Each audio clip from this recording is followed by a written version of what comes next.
Hey guys, welcome to another episode. I'm so excited to have Nancy Trites Botkin share her story with us today.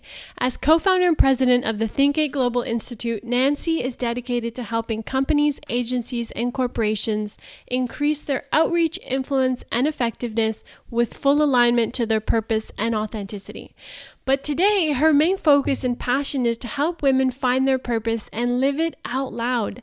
Think8 Women is her platform for empowering women to stand in their truth, speak in their voice, and connect with their greatness. Nancy's expertise draws heavily from her background as a film and TV director, writer, and producer with over 60 national and international nominations and awards and over 450 hours of produced television and movies. Her credits include Emmy-winning HBO productions, gold medals from New York, Chicago, Houston, and San Francisco, U.S. Parents' Choice Awards, and her film Red Shoes, which shortlisted for the Oscars. Every journey is unique, and you'll see that no matter where you are in life, life is always guiding you to your purpose. So listen in closely as Nancy guides us through her journey to where she is today. Here she is. Nancy, I am so thrilled to have you here with us. I'm excited for everything you're going to share with us. It's truly an honor to have you on the show. So thank you so much for being here. Absolutely, my pleasure. It's great. That's amazing. So Nancy, I wanted to start off right away with talking about what you do, just quickly to shed some light, because you offer women the ability to see how big they truly are. And so there's so many ways that we as women get in our own way. And in your work, in terms of showing them how big they really are there common denominators as to how we as women get in our own way? Would you be able to say there's one or two that that really highlight this? I think part of it is that we get trapped. We get trapped in our own lives in terms of we have been defined, other people have defined us, and we've defined ourselves in terms of, well, this is what I want to do. We concentrate on the do bit and not on the who I am and why I'm here. It's really interesting. I often talk about women as sitting there in front of this chest of jewels. And they sit there and they look at this chest and they think, is this mine? Is this really mine? Why are these jewels here? And people come along because they're sitting there in front of the jewels and they say, have you got diamonds? And they go, white. Yeah, got a lot of diamonds. Go for it. And someone else comes along and says, have you got rubies? And they go, red. Yep. And someone else comes along and says, turquoise. Oh, lots of that. Here you go. And then finally, one day they wake up and they say, why is this chest here? Whose chest is it? Is it mine? If it's mine, what is it meant to do? And I don't think it's just meant to be given away randomly, piece by piece. There's a purpose for it. And that sort of, that understanding that those jewels are their gifts. And so few women have really looked at, they give it away because they say, oh, that's just what I do. That special thing that is them, that permeates everything they do, not just their job or their career, but their whole life. What is it that they bring? What is it that is theirs, that is specific? And that purpose holds everything. So it's helping women look at those jewels and take away everything that is not them, everything that is been evaluated for them, everything that says, oh, you're not very good at this, or you should really do this, as opposed to, what are your dreams? What did you want to be as a little girl? What is it that you kept thinking, if I could do this, I would be happy? Or that when you do this specific thing, when that purpose wakes up, you go, that's me. That's totally me. I talk about, no, you know what I mean? When you're doing that excitement, you love, and that but it isn't a specific, it's not in a specific area necessarily. I mean, there are some people who are dancers, period. They've been dancing since they could walk. They are the dance, or singers. But what they bring to it is different. I talk about purpose as it's it's the car. It's the road. So you're the car. Think about it. If you're the car, passion is the gasoline. That's why going from passion to passion kind of runs out periodically. Purpose is that road that takes you, and you don't necessarily know where it's going to turn or how it's going to turn, but you're in the car, you know fully who you are. Yeah. You have the passion because you're on the right road, but you also know your destination. You know what it is that you bring, and you're willing to follow that path. That's Yeah. the journey that is so wonderful and is so Mysterious.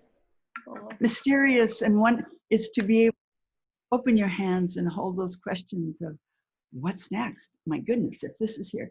And in my work, when women let go of the stuff that isn't them, that has been given to them or said to them, and so often this comes really early, and then it's perpetuated by other people saying, well, you know the problem with you, or you shouldn't try that, it's or that's scary, or the inherited fear of, well, what if I try this and fail?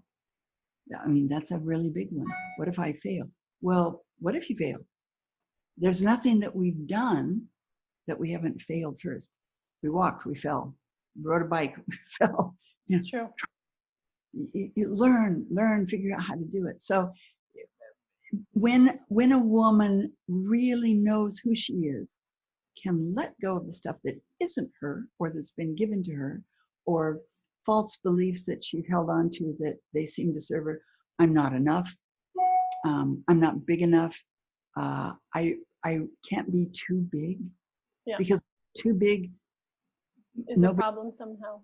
Nobody will love me, and if I get too big, that's going to upset my men won't like me. My husband will be threatened. People will be threatened if I get too big.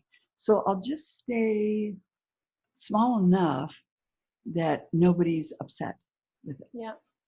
There's all these pieces, depends, on where you've come from, that we hold, that we say, that's why, I can't do that, as opposed to saying, I'm free. I'm free to be fully, magnificently me. And if we think we're small, we are small. It's very true. If we know how big we are, then it's like, whoa, how big is this? How really wonderful am I? And that's such a freeing thing for women, for men too, but, specifically that I deal with women. So. Nancy, I'm just going to pause it for 1 second. Amazing. So Nancy, thank you so much for that insight. At what point did you recognize how big you were?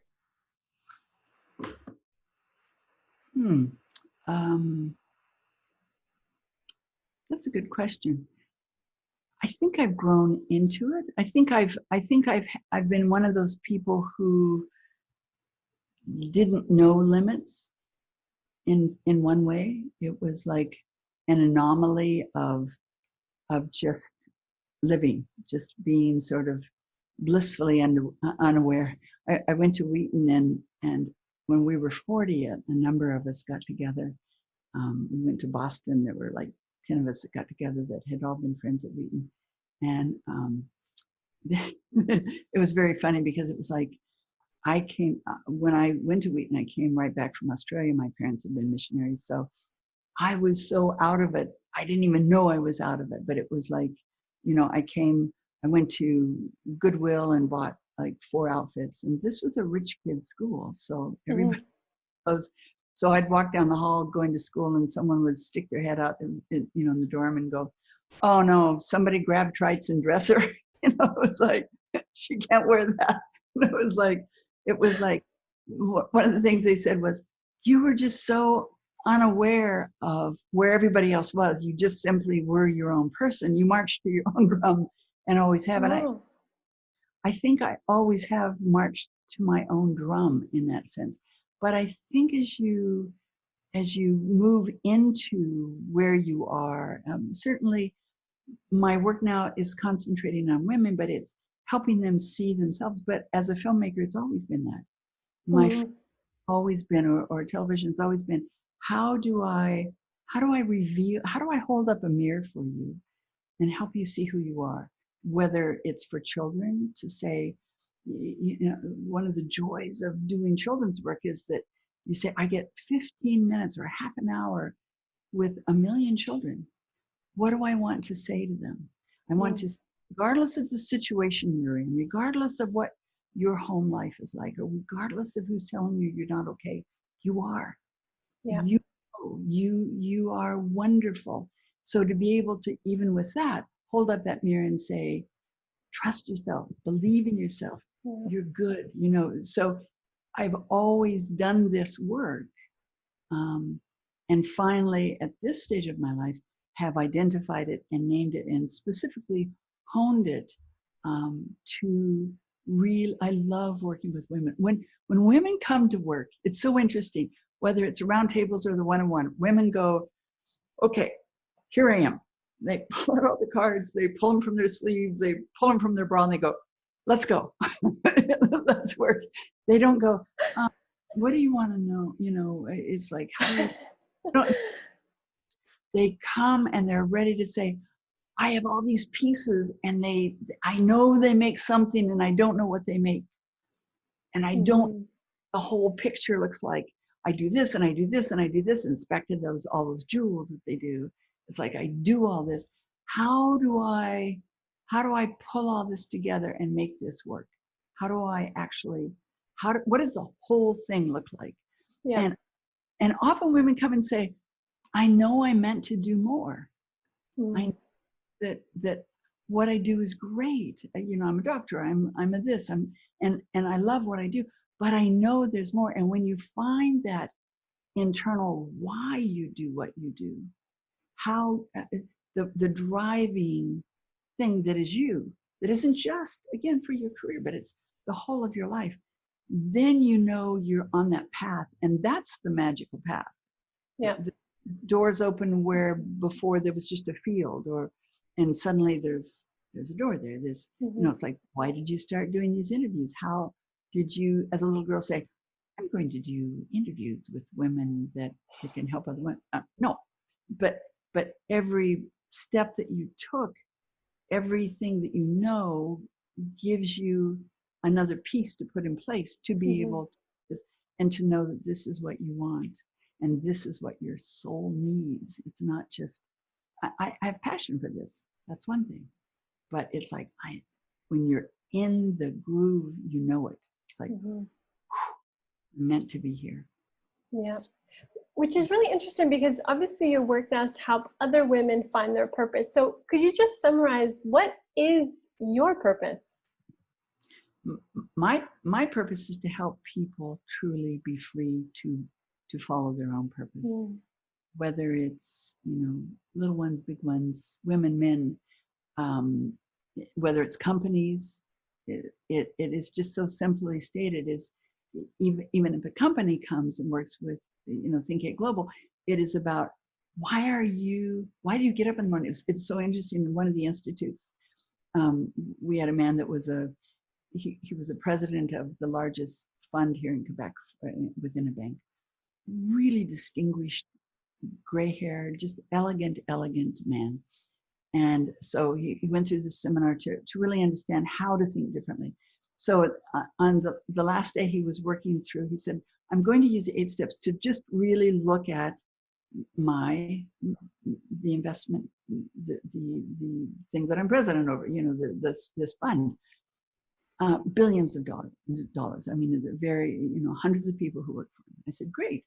So I came back to him a little bit later, and for purpose, he had up there sort of the vision statement that they had worked out, to do, ta-da, ta-ta, ta-ta, ta-ta, ta-ta. And I said, is that why you get up in the morning?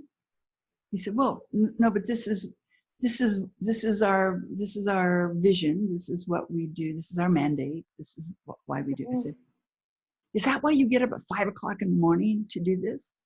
And is this why you created this fund? And he said, well, no. I said, well, why did you create this? He said, because I wanted people, and he was getting frustrated with me, he said, because I wanted people to be able to dream and know they could make their dreams happen with the money that they were able to invest. Bang! It was like, got it. Yeah. That's what it is. And he burst out laughing and he went, it's that simple? It's that easy? I said, well, of course, there's more feet to it. But this is truly why you get up. And he said, it is. It absolutely is. That every person I meet, that I'm able to say, what are your dreams? What are you really, what is it in your life that you want to do? That is why I created this. Mm-hmm. And it's when you can identify and pull that down to a very concise, we talk about it being defining, differentiated, and driving. And by driving, it means that you can see what your purpose is, that it informs and infuses every piece of your life. So that whether it's my grandchildren or my friends, to be able to help them see how magnificent they are, to be able to help them do this, whether I help them specifically find their purpose in my way. There's many ways to find your purpose. This is how I help people see. And part of that is just holding up that mirror that says, look at who you are. Look at all the gifts you have. Mm-hmm. What does all that add up to? And as well, taking away, where did that thought come from? Or where did that idea come from that you had to, you must. And if you don't, what happens? Those are all pieces, in the one-on-one work. But it's a privilege. Oh my goodness. I can imagine. I can hear it in the tone of your voice that this is really meaningful and like really at the heart of why you do what you do. So actually, I'm just going to put a little caveat for everybody. So if everybody wants to learn more about Nancy's work, which was a bit of a preview just now, please watch the second episode on Nancy. Right now, we're going to focus more on her beautiful journey to how she even came across her own purpose. So Nancy, your story is one of true transformation. I remember hearing it the first time and I was just like, wow, this woman is unreal. And so I'd like to understand, so this is just peeling away a little bit from what you just described to us, which is where you are now. And so how did your childhood influence who you are today? Like, what was it like? Who were you as a little girl? What did you dream of becoming? Can you take us back into that world a little bit? Sure. My father was a geologist. He was and my mother was a typical sort of homemaker. And so my early years were spent in the desert in the United States, Arizona, Utah, even Nevada, part of it. And my father was truly a very brilliant man who loved rocks. Mm-hmm. And then when I was about 3 or 4, they weren't sort of anything, and they became converted to Christianity, which was this is the 50s, so it was was a big time in there and big push for Christianity, and for them it was really pivotal and life changing, and they decided that they would become full-time workers for a Christian society. So they were both then engaged and really, really busy and committed to this, and it was all I knew. I had a best friend, Rosalind Russell, that lived across the street. Rosalind's family had 6 kids under 5 years. So she had Rosalind and then 2 sets of twins and then another one and then 2 more sets of twins. So wow. That was our whole neighborhood. We just, oh my God. It was, and Rosalind was just this wonderful, dear friend. I loved the library. I loved reading. I loved school. I couldn't wait to read. And so I'd go to the library and you could only take out 3 books as a kid. And it was this beautiful, marble building that was cool in the summer. And it was just so stately, those old libraries that just had the pillars and the marble floor. And so I'd take 3 books and I'd be back in an hour, half hour.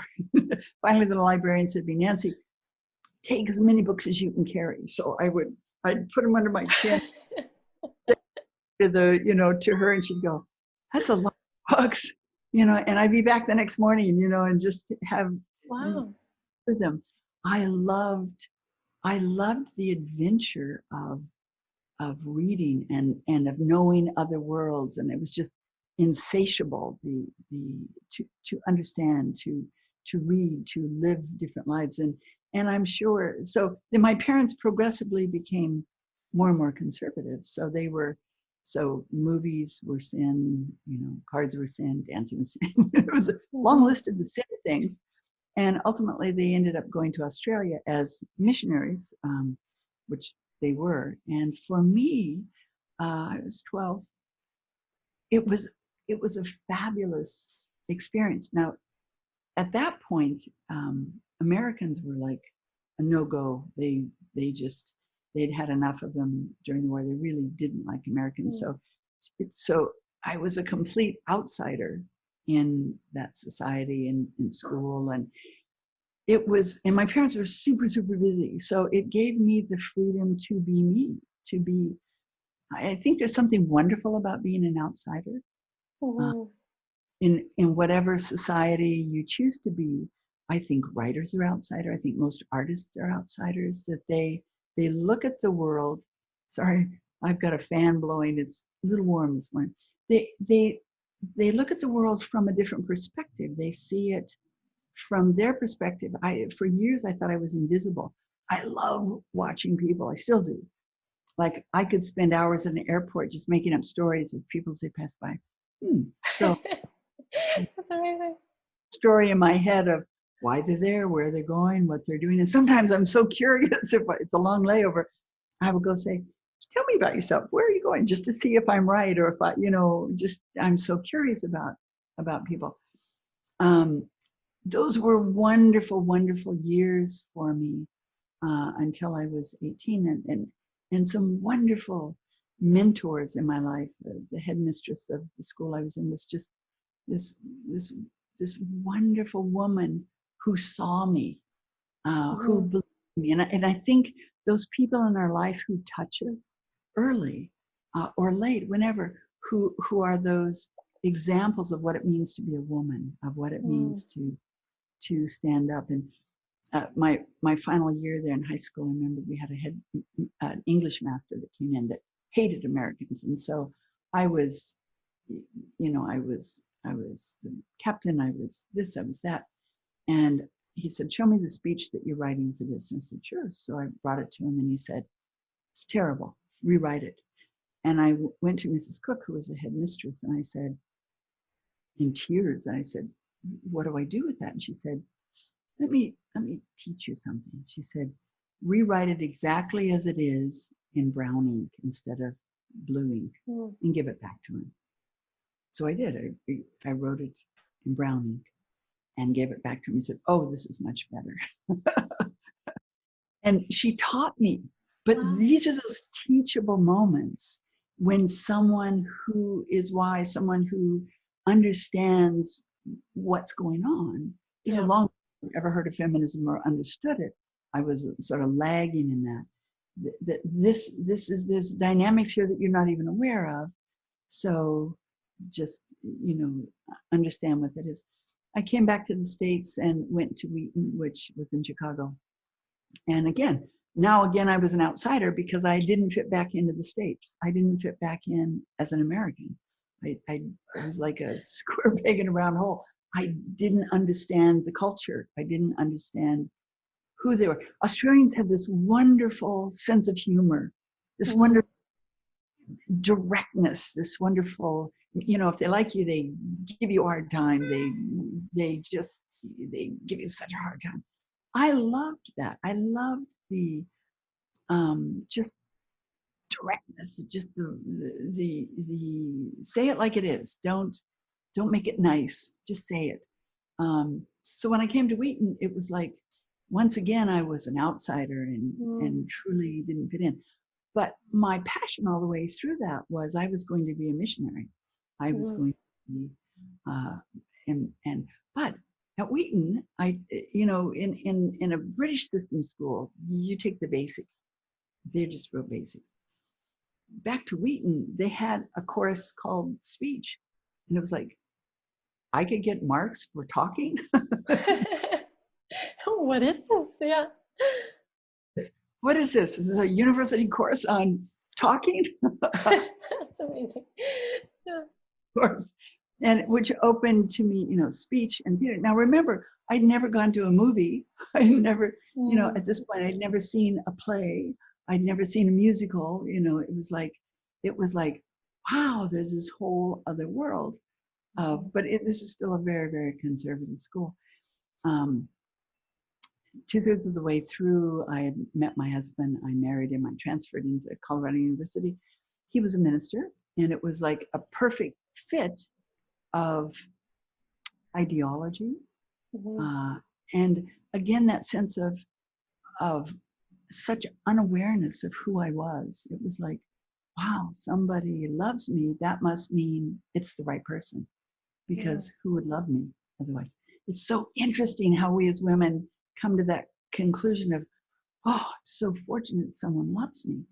So that must mean it's right. And layer on that in my frame of thinking, there's God's will and there's God's, and so if this person loves me, it must be therefore, God's will. The one. Mm-hmm. The one. There is only one, and I found the one because he loves me. Well, we didn't actually really know each other very well.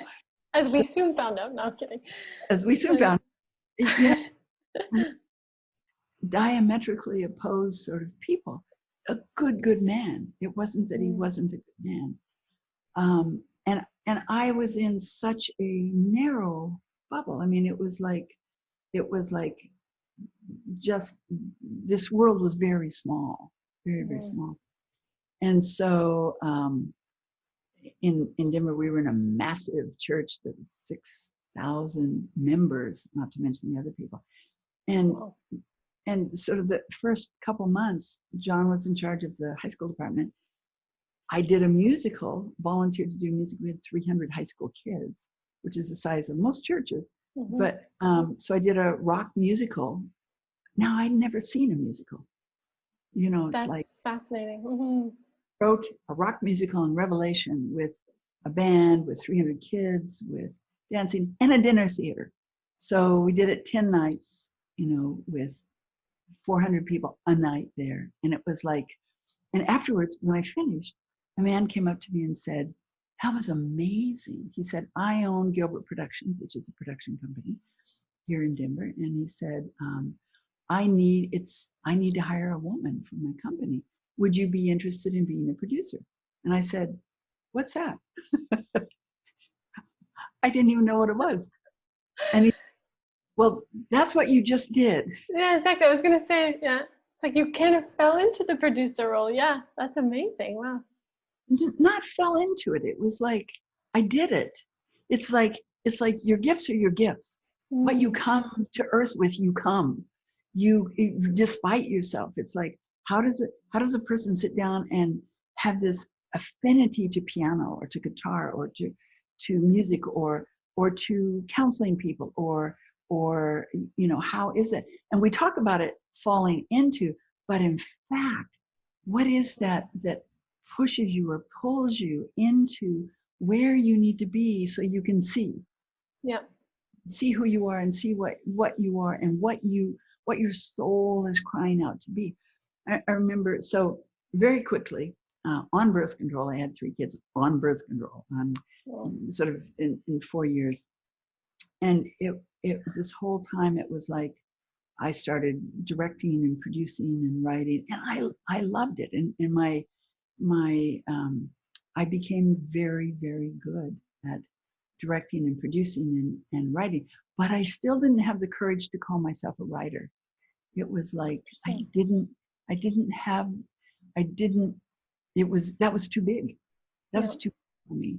To own that was like, writers are people over there who write. I simply pull this together.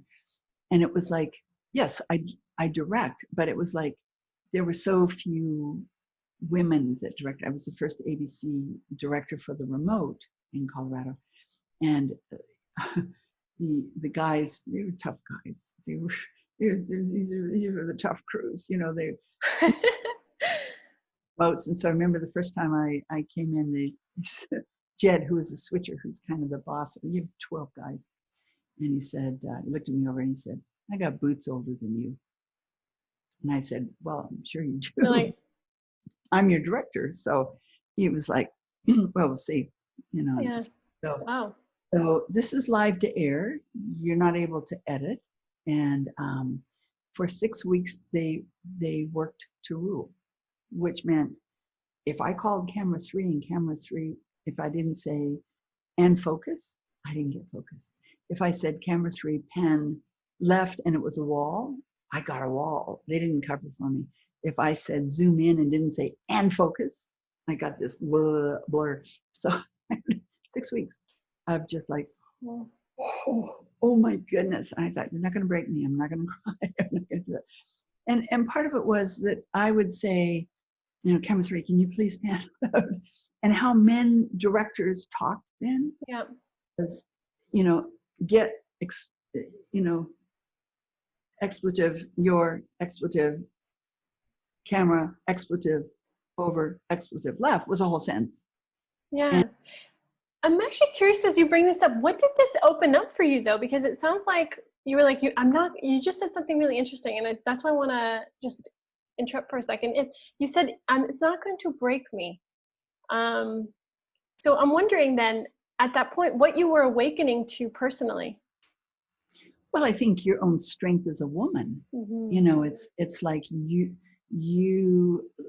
like your generation's younger than I am. And so unless you were there, this would be the early 70s, there weren't women directors. There weren't women. We wore suits with big shoulders with ties to kind of look like little men. I never did because I didn't enjoy that. I just always wore what I wore with. So I would wear big hats and heels and shoes when nobody else was wearing them because I liked them. But and in fact, the first time I went to France, it was like, oh, I was dropped in the wrong part of the world. This is where I belong. That's awesome. You know, you could knock off a bag lady and come out ahead. You know? It was like, love Paris. Oh my God. But anyway, yes, it woke up that sense of I didn't have a sense that women couldn't. It was like, why can't we? What is this? Now, by now, aware of feminism and what that is, but I haven't ever investigated it because I'm too Christian to do that. But I'm fully aware that no, why couldn't I? Why shouldn't I? Where is it written? Who said that a woman can't be a director and can't be a woman? Why do I have to be like a man? Why would I speak that way to anybody? You know, to fit in. Why would I do that? So it was and so finally week 6, I had a camera out of focus and unfortunately I didn't have my third camera open to anything as well, and I was like, oh, and so Jed grabbed my mic and said, you know, and the guys went, okay, Jed's accepted her, she's here to stay, it looks like we can't get rid of her. Over the years, I became a really, really good director to the point where they would bring all the newbies in that they would hire for me to train because I would affirm them and I would say, oh, that was a good shot. Can you, you know, if you dolly this way while you're shooting, you're going to get another effect. Do that. Oh, love it. Okay. Now that's rehearsal. Let's just try that a couple of times and see what we get and see if we like it. Love it. Love it. It cuts. Let's do it. So it's like, after a while, it's like, oh, she's really good. We'll send the new guys through her because she teaches them decorum. She teaches them how to be. It's great training. So one day we're standing around afterwards, after the rehearsal and before the shoot, and the guy said, what's it like being a woman director? Which it's like, oh, I said, I've never been a man, so I can't really do that. I don't know what it's like to be a man director either. But I said, there is one thing. I said, when you make the sexual innuendos, when you make the jokes at my expense, at that moment, I know you could rape me, and there's a divide. We're no longer a team. And I said, well, why would you say that to me? Would you say that to your wife or your daughter or your sister, your mother? I'm a wife, I'm a mother. Why would you say it to me? How is that okay? And 12 heads went, and from that on, we were really a team. That it was like, now they'd call me when somebody was sick. Now they'd call me when they were, in trouble, or we were really a team. And when a new guy would come in, and I'd come into the truck and say, he'd be in my chair and say, where am I going to sit? And say, how about my face, baby? He'd be yanked out, and he'd come back in red faced, and he'd say, I'm sorry, I'll never say that again. And he didn't. And I thought naively, all these years later, once when I started working with women, which was about 10, 12 years ago, I thought, we've handled that. That's gone. And then these, realizing, 30-year-old women are coming up to me and saying, how do you handle this? How do you do? And it was like, oh my goodness, are we still here? Are we still battling this? And it was like, and that's really what started the roundtables, was to say, the woman who at the Spoke Club, which is a private members club, said, could you do sessions for women to teach them how to be a woman in today's society? And it's like, we're still there. We're still fighting this, because it's a, when you direct, you are the boss. You get to choose this. You get to do this. There's a much more egalitarian sense of woman, men. But it was extraordinary for me to understand that that's where we still were. Anyway. But you know what's fascinating about what you're saying there is that I find that even now with the whole feminist movement, sometimes it actually became a bit more confusing, because before it was one paradigm, like stay at home, no working, like there was no option. So there was almost like no. And so now it's like even more confusing, because now the two different ways of, or maybe there are many, but they're kind of also against each other, and they don't really, so there's like, it's gotten a little more confusing, I'd say, because of the, also the unhealthy dynamic there is sometimes even between us as women. So that's really fascinating. So I kind of want to jump a little bit to a point where I thought was really crucial in your story, which was when you divorced John, which was your first husband. I found this to be such a pivotal moment in your life. And of course, that's my opinion. So I'd like to use this as a reference point so I could learn a little bit more about how you flourished into who you were from this point on. Like, what kind of led into that allowed you to then really discover the Nancy I have in front of me? Were there like 2 or 3 really pivotal moments in that you were like? There are pivotal moments in everybody's life. Yeah. Pain is not, it's like I was saying to you earlier, life is an ocean. It doesn't, it is the ocean. Sometimes it's smooth, sometimes it's rough, sometimes you get rogue waves. You are the boat and you are the captain, and you decide how you're going to sail that ocean.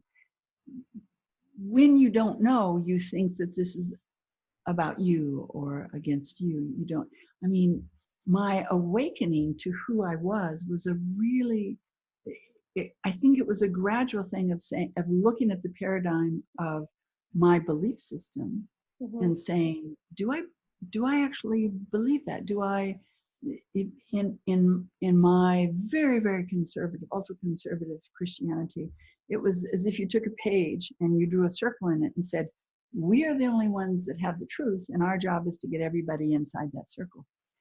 And it was like, how does that work? What about everybody else? Oh no, they're going to hell. They're not in the circle, and that's why you have to get everybody in. It's like, but that doesn't work for me. That doesn't. Why would we think we're the only ones that have truth? How would that work? How is that true? How is that? Now, understand, I hadn't read outside my own canons a lot, because it was very conservative. Now, I'd branched out, but as as my thinking, I mean, it was a revelation for me. I would say I was in my 30s when I realized we are alone. That was, that we are singular, that it's that you don't find someone to cling to them and then you are one. You are yourself, and you have to define that as. Those are growing things. If that's never been part of your paradigm, if that's never been part of how you understand your world. John was a wonderful guy. He was also, his first love was a church. So he was gone 24/7, in terms of being a minister. I had 3 kids. So my work was secondary. My film work, all of my work, I wrote from 10 at night or till 4 in the morning. That was the only time it was quiet. I didn't even have a typewriter. I wrote everything. So cut and paste was literally cut and paste. So the living room floor, pieces numbered for the second cut of a script. And it was like, don't walk in the living room, keep the dog out of the living room, until I glue it all together, and tape it so that I could then retype it. So, I mean, that was cut and paste before computers were there. I think it was truly, while John and I were best friends, and he was a wonderful man, I needed to grow to be, I think, a pivotal moment. This was really, really pivotal. Two pivotal moments before the divorce.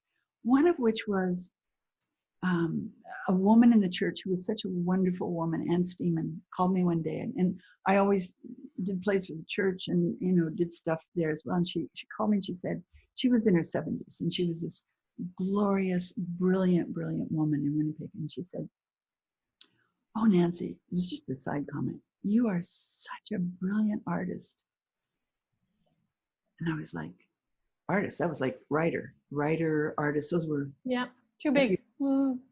Too big. And I remember hanging up and I was shaking. It was like someone called me an artist. After all these years of being in a production company, doing films, doing plays, artist was too big.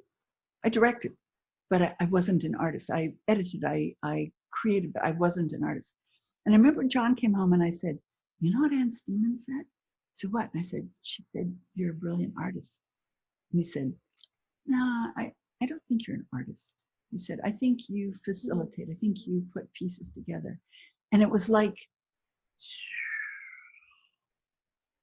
a balloon. And it was like, yeah, he's right. That is how it became. That was a real pivotal moment, because that's where so often I work with women where they've been told. That's why I say, what other people's perceptions of you that keep you small instead of being as big as you're meant to be. The second one was, we lived right close to the Assiniboine Park in Winnipeg, and it was this beautiful forest cut through. And at that point, the zoo was open 24/7, so I could take the boys on a wagon through the zoo anytime, night or day, to see the animals.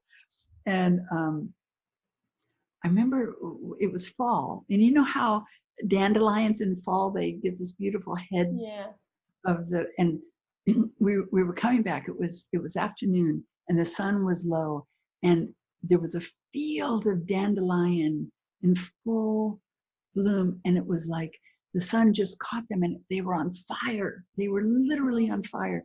It was just like a field illuminated on fire. It was the most glorious sight I'd ever seen. And it was like, I put the guys in the wagon and I raced home, because it was like, how do I capture this? How do I hold this? And it was like, I have to capture it. And this is the drive of an artist. I have to capture this so that I can share it. That's what an artist is. Simply sharing what they've seen in their perspective. That's what a writer is. They share what they've seen in their perspective. It's what a dancer is. They share how they feel in their body. And so I raced the boys home, and I thought, a camera. I need a camera. And then we had this, it was like, it's like, that's not gonna do it. And I thought, okay, I can draw. And art major at Wheaton, and it was like I could draw it. And I started trying to draw it, and it was like, I wept. I couldn't capture it. And I thought, I'll write about it. And it was like, I couldn't capture what I'd seen. And it was like, I just wept and wept and wept and wept. And John came home because we had a thing to go to that night, somebody's house and a party or something. And he was like, why are you crying? And I said, I saw dandelions in a field. And it was like, Sorry, yeah, I see what you mean, yeah. It's like, well, you need to get ready because we're late and the babysitter's, coming. And so I got dressed and we went to the party and I couldn't stay. And I came home and I wept all night. That was the second pivotal point that was really important to understand that which your soul needs, it needs. You can't deny it. Yeah. And we do everything to push it down and to shape it and what our parents have said and what we should be and what we should do. And the school counselor said I would never make this, so I went this direction, as opposed to that slams right into what your soul needs. And that's such an important piece to be aware of. And the third thing was I started working with another filmmaker that I fell in love with. And I went to John and I said, I don't know what to do about this, but I think I'm falling in love with Alan. And he was like, well, you handle everything, so you'll handle it. Walked out. Well, I didn't handle it. Yeah. It became where I couldn't live with the dichotomy, because in my paradigm, there was only one person for you. God had one person. I found the one person. He was a good man. It wasn't like he beat me or he was a minister. He was a good man. So there was inherently, obviously, something so wrong with me. Yeah. What was wrong? How could you love two people? If God only had one person for you, how could you love two people? And yet I did, and I couldn't handle it. And it was the lowest point in my life. It was truly the absolute end of my life. It was like, and we come to these soul crossroads where your own integrity kicks in of a soul integrity. So when you violated your own integrity in terms of fair, of loving two men, it was like I was damned. I was completely damned. How do you go? And it was like I had no choice but to leave, to figure out how do I live this? How do I reconcile this dissonance of what I believe in? I'm a minister's wife. How do I even reconcile this? Yeah. I had to separate out to find out who I was. And I began reading, Jung, Freud, Alice Miller, books that were outside my canon of Christian reading, to go, oh my God, there's grass. I've never known what the word was for it, and here it is. And a whole lot of people have their feet on grass. There's a word for this.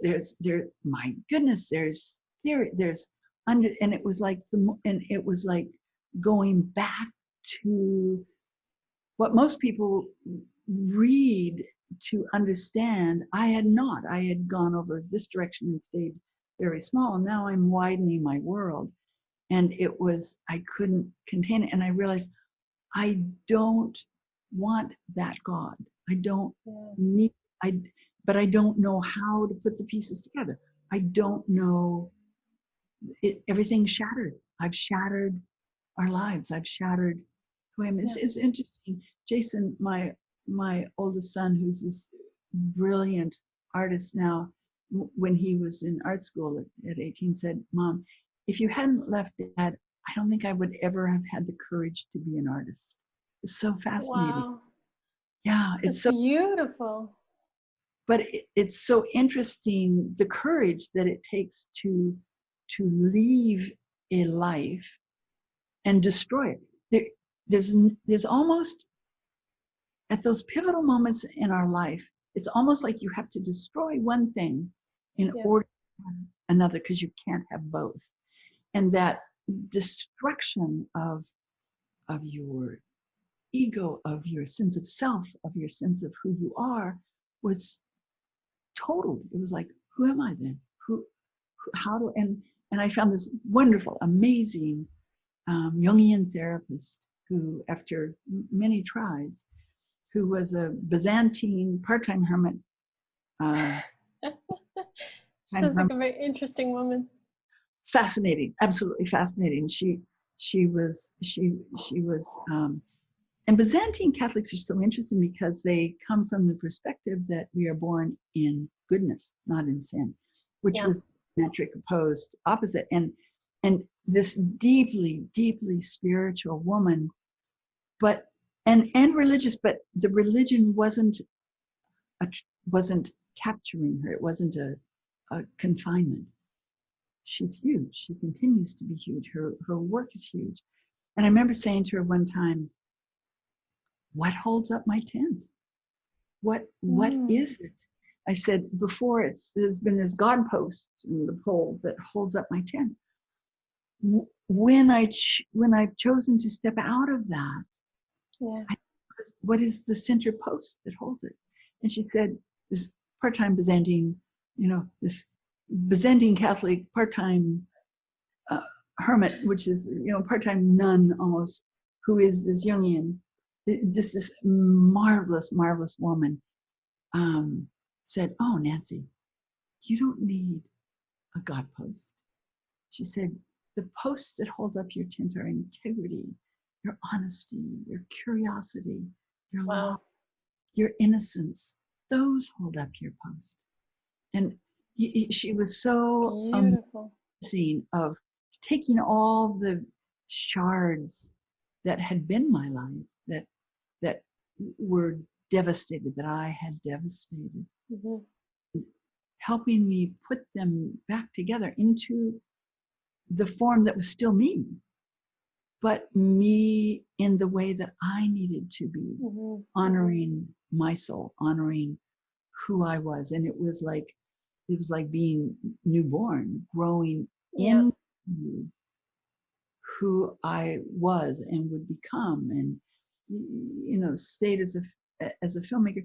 Was single for, obviously that relationship didn't work, but was single for 15 years to figure out who I was. A lot of mistakes. And one of the things I say to women when I work with them is, that dead end that has a cliff? I've been over that 4 times. Wall. It's no big deal. Oh, it is a big deal. It is a big deal, but it's survive it. It's like, and it's one of the reasons I'm so good at what I do, is that I've been there, done that, got up from the bottom of that cliff and went, oh, I think everything's broken, but they will heal. And That's fascinating. So actually, can I just interject a little question here? What advice would you have for women who feel that where they come from determines where they'll go? Is there like one succinct piece of advice you always give a woman that feels like she's almost destined by her past? I think your story really highlights that that's not the case, but I'm just curious, if we were to summarize like the power in this, like what would you say? I don't have one piece of advice on that. That's kind of like saying, what I grew up cooking is what I have to eat for the rest of my life.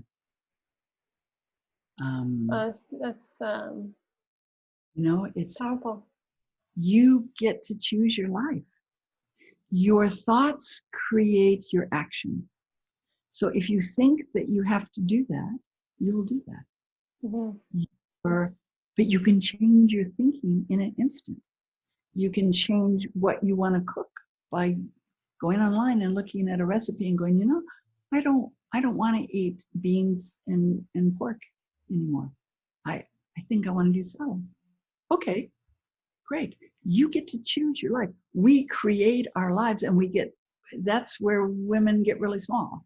Is this is my life, and this is what I have to do, and this is how I have to do it, as opposed to saying, every day you are creating your life. Every day you go into the kitchen and say, what do I want to eat today? What am I What am I going to do? Every day you get up and say, every moment is a choice. And we're either creating or we're stopping the creation. And back to Frankl, Viktor Frankl, Man's Search for Meaning is a must read for anybody in life. That in the Holocaust, in the camps where he didn't know day to day if he'd live or die, to have the beauty of spirit and the wisdom to say every moment is a choice, and in that choice is freedom. And the freedom is to be reactive. I can't do this. I just have to stay small. I have to stay in the lines. I can't go out of that. Or proactive. I can change it. I can live. I can change what I look like. I can change what my soul needs. But in order to do that, you have to know, who am I? What is it that I need? And how I need it? And how do I satisfy that longing? What is it that keeps you up at night that says you need more? You're hungry. What is that hunger? Wow, that's a powerful analogy with food, because it's true. Sometimes it feels I wouldn't say it's simple, because I think that'd be simplifying perhaps, but it is a series of choices rather. Just deciding, like, I can eat something different, and it really correlates with how our life can unfold by the choices that we make. So, because one of the things that I can really relate with you is about having been raised in a conservative environment. Mind you, I find that perhaps your belief systems were more conservative even than mine, but I really resonated with you sharing that. So thank you. I wanted to talk about because life can feel small and limited when you have these kind of conservative beliefs. So how has this evolution in beliefs, like post meeting this therapist that had really opened your mind, how has that evolved? How has that journey of beliefs and identities kind of come together for you to allow you to really come into who you are today? I'm sure it was a journey full of a lot of events but just I'd love to understand that, how that changed. We're really only changed by two things, by people we meet and books we read. That's it. I mean, once in a while a movie touches us and affirms something we know, but really so look around at who you are friends with, look at who you listen to. I mean, I think today is amazing because you can listen to podcasts from across the world in terms of real thinkers, or you can kind of spend time listening to drivel. You can go online and you can read about Prince Henry and Meghan Markle, and you can spend hours on Facebook, or you can spend your time any way you want and reinforce what you know. Or you can meet people, you can push outside your boundaries, you can push outside what you know. There's phenomenal thinkers in the world. There are phenomenal people all over who are doing amazing thinking, who are examining heart and soul and how you live and what's important in the world and where you want to spend your time. I mean, it's like, this is bonanza time for food. The restaurants may have shut down in the world due to COVID, but let me tell you, the soul food restaurants are wide open, and they're there for anybody to participate in. It's stretch your mind. Go where you're afraid to go. Read what you're afraid to read. Read what is you think over. I remember when I was in my 20s, reading Rilke was way over my head. It was like I didn't have the depth of self-understanding. I was intimidated to read Rilke. It was like, oh, I don't even understand what he's talking about. It was like, I don't get it. Sometimes there's a maturity of living.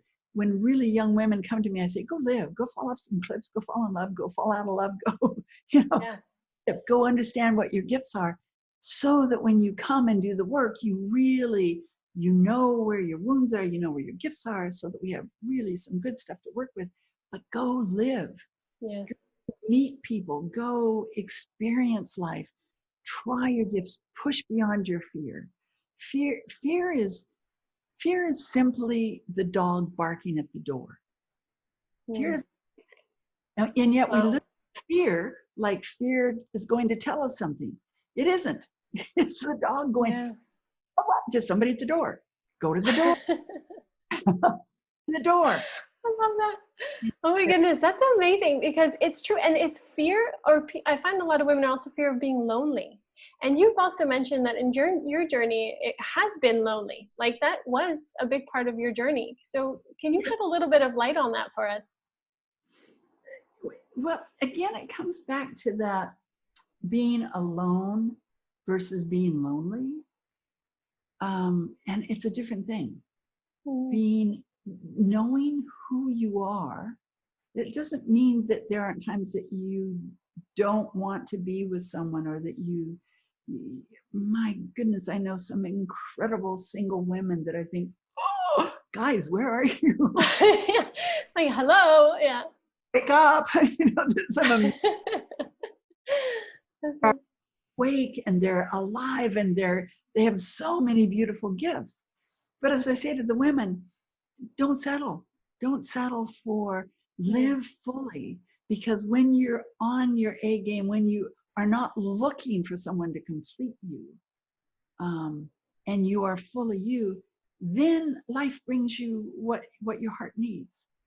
Be be fully for you. Be fully who you are. Know who you are. Mm. Love you as you would another. Be that. It's interesting. My husband Mark, I met the most amazing man. We've been together now 20 years, which is extraordinary. Yeah. Every day we wake up and go, we get to do this again. How wonderful, another day. Beautiful. Wow. Mm-hmm. But it's like, I wouldn't have been ready for him at 20. I wouldn't have Mm. been at 30. Not even sure I would have been ready for him at 40.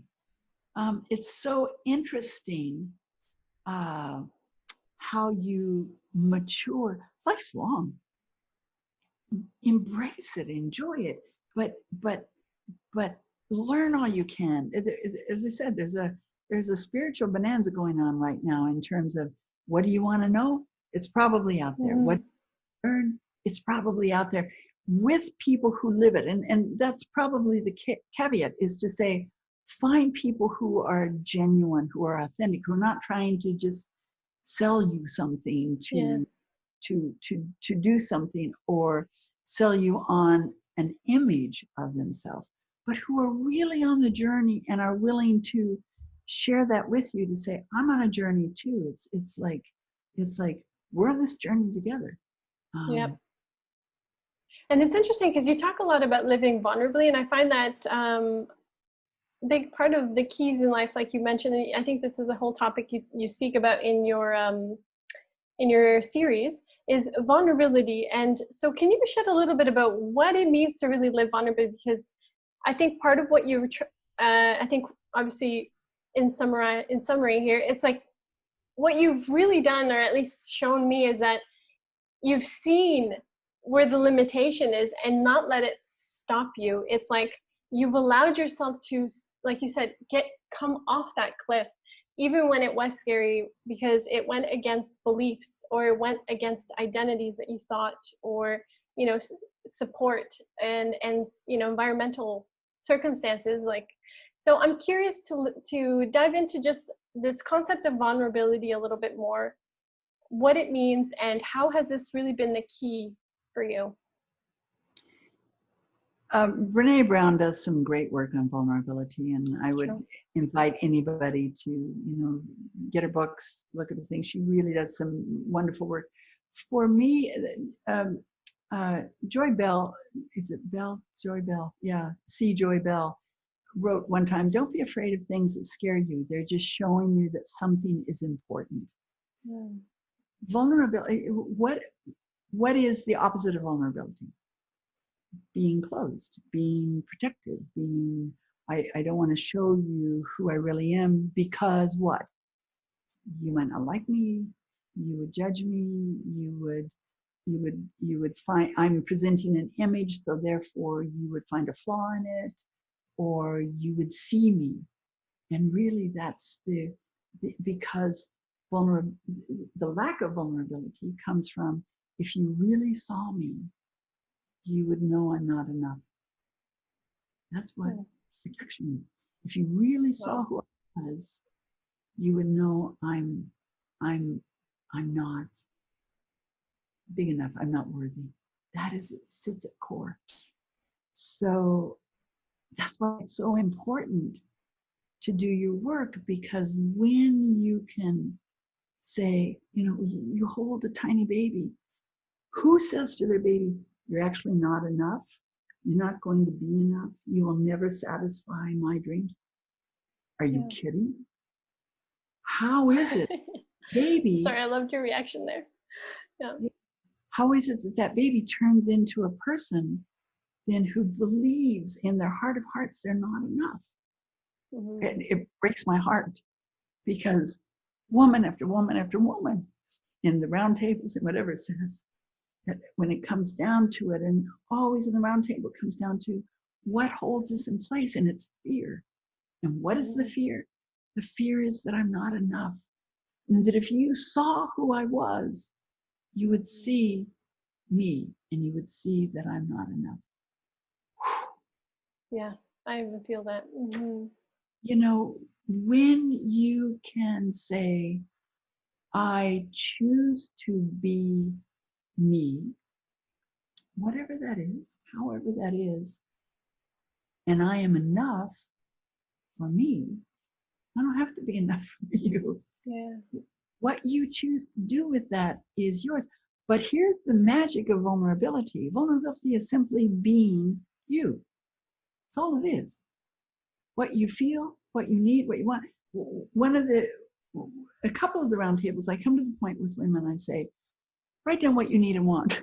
I remember one of the outstanding ones was at a company. These were all really brainy scientists. Nobody there had less than a master's, most of them doctors. And it was like they were stumped. They couldn't. One of them said, does having my own bathroom count as a need or want? I mean, if you look at Maslow's scale, they were on the very bottom. They could not think beyond, I need somebody not to go in my purse. I need food, I need shelter. Bottom rung of Maslow's needs and wants. They couldn't even get up to the higher, what do I need? So when you talk about vulnerability and you talk about what that is, it's the ability to be you. As I said, the magic of being vulnerable is that it calls out the vulnerability in another. If I in this interview was guarded and stiff and just gave like short answers, you too would become more formal. Mm-hmm. You would be trying to find a way to match my tone. When we share who we are with another person, it allows the other person as well to go, oh, I feel the same way. Or, oh, thank you for sharing that. I was afraid that, fill in the gap. Vulnerability imbues us with courage to simply be that which allows another person to simply be. It's why in roundtables I never have anybody introduce themselves. The sad thing about Zoom is their name's on there, but I don't even have people give their names, because I say to people, I don't care what you do, it's irrelevant. I care who you are, and I want you to meet each other on a heart level, on a soul level, where you can see the other person. And the whole shape of it is to allow you to be you and to lay it out there. And then suddenly you find all these other women that go, oh, I thought I was the only one that felt that way. Yeah, it's powerful, isn't it? Like how we feel like we're the only ones, when in reality it's like such a shared emotion, perhaps all these different emotions. But on the same kind of side of the coin, well, on the flip side of the coin, I should say, rather, I like to look at success because sometimes that's a word that will stop people from being vulnerable as a result of like their definition of success. So I'd love to just, before we close, have a quick look at this constant idea of success and be feeling successful. So Nancy, like, how do you define success? How do you look at success? And do you feel successful? What is success? Exactly. This is why I love this question, because vulnerability sometimes doesn't come out because we measure it by this illusion. But those are two different things. Vulnerability allows you to be successful. Mm-hmm. That you can't separate it. Being you, what is vulnerability? It's not a thing in itself. It's not like vulnerability in my back. No, vulnerability is being you. Mm-hmm. If you're not going to be you, who are you going to be? Mm-hmm. So we have this idea of a successful person, which is a mock-up of something, of what? Of what does that look like to you? You being you, doing you. If you're not going to be you, who are you going to be? And who is going to be you with your gifts? So success is fully being you, doing what you're meant to do and living that every moment. That to me is success. How you measure success is what you go for. So if success for you is this much money, money isn't an equation. Money's energy. Money is like electricity. You're the lamp. Your job is to be the lamp and make sure the bulb isn't burned out, so you're taking care of yourself and that it's on. But you're not the electricity. Mm-hmm. You simply turn on the light and shine it where it needs to be. That's you being you. The electricity comes through it. That's the energy, that's the money, that's everything else. That's irrelevant, but that's not yours. It comes through. If you're willing to be on, if you're willing to be you, if you're willing to be that lamp. That's all. I absolutely love that definition. That is so simple, so easy to understand, yet so incredibly powerful. Because like you said, they're not separated, but I think a big part of it is seeing that they're separate, like you can't be vulnerable and successful. Or that's too dangerous, or that's too scary, or so that's beautiful what you just said right there. So looking into the future, I'm curious just to understand what's on the horizon for you.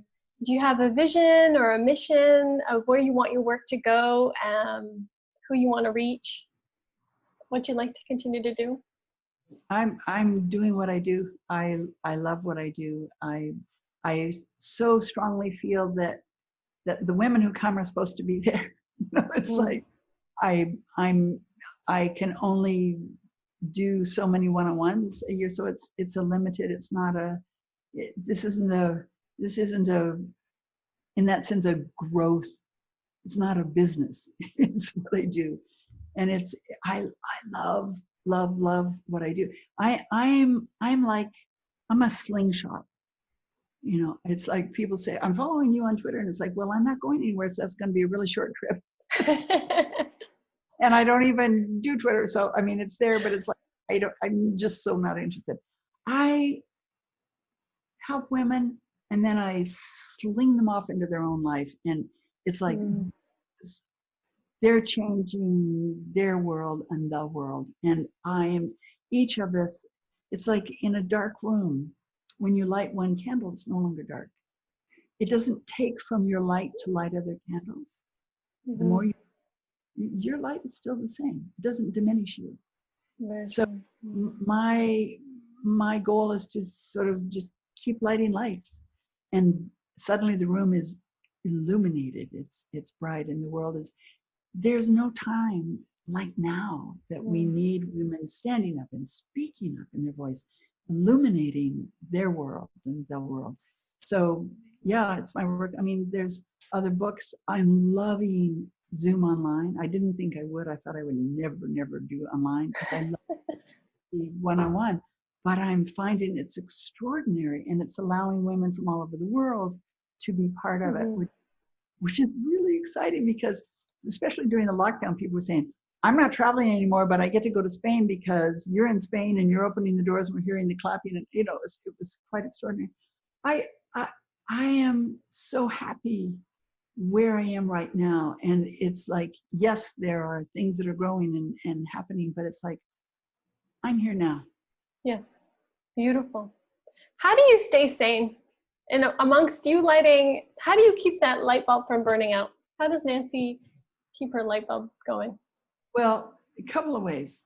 Like a light bulb, you have to change it every so often. It does burn out. I have what I call double love every week, and it's acupuncture, Amazing. Double up. I love that. not osteoporosis, osteopath. I see the two of them every week, and part of it is because it's so funny that the acupuncturist, they're wonderful women, two wonderful, wonderful women. When I first went to her, Julie, she said, we had our first session and it was good, it was fine, and then I gave her my book because I thought, well, I really like her. She'll get to know me better. And so the second time I came back, it was like a month later. She said, I read your book out loud every night to my husband. I said, he deserves a medal. Wow, yeah. She said, yes. And she said, we do the same work. And I said, tell me. And she said, well, she said, I knew from meeting you, and I now know from reading your book, what you help do is release the soul to move freely through the body and through life. She said, we tell white people, she's Chinese, we tell white people, she said something, but she said, it's not. It is actually soul that is through the body, that it moves through the body and it doesn't get stopped in veins so that they can fully be as well. We do the same work. And she said, I know what's wrong with you. And I said, do tell. Right. She said, I knew meeting you and reading your book that what you process and help with women with doesn't get caught in your spirit or your soul. I got that. But she said, it gets caught in your body. The pain gets caught in your body. And she said, you know that cough that you think is wheat when you eat wheat and it's worse sometimes? And she said, it's not. The lungs carry pain. And she said, you've been carrying the pain of other women for years, and we're going to get rid of it. And she said, and it's going to hurt. And I said, how much? And she said, You're like, I'm up, yeah. That's incredible.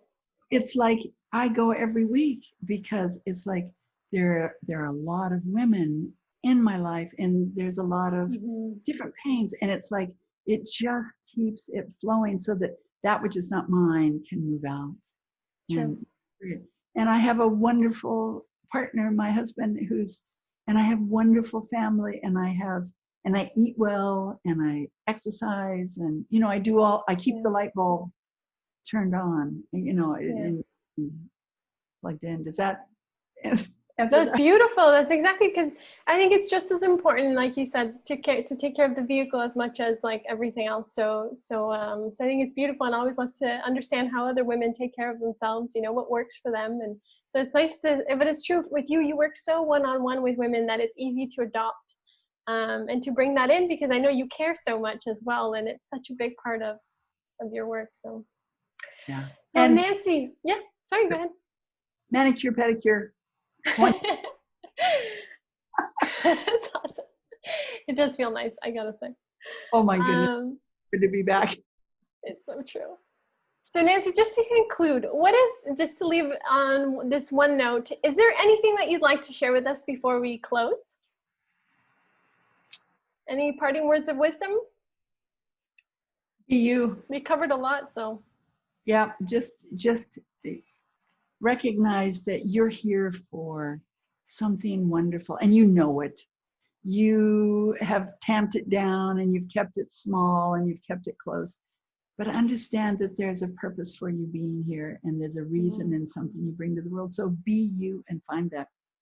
That's what I would say. Oh, that's so beautiful. Nancy, thank you so much for shedding so much light so vulnerably as well on your story, and really opening up those doors for us so that we could actually journey with you and learn that it's truly, we're, like you said, in the kitchen, doesn't mean where we start is where we'll end. And it's a journey of that evolution and that constant diving into or jumping off where the answers lie. So, and that road, the purpose, that keeps guiding our life. So thank you so much for putting that all together for us and shining on with your story as like a place to meet. So thank you again for coming. And I look forward to being a part on this journey with you. And so thank you. Great. Thank you.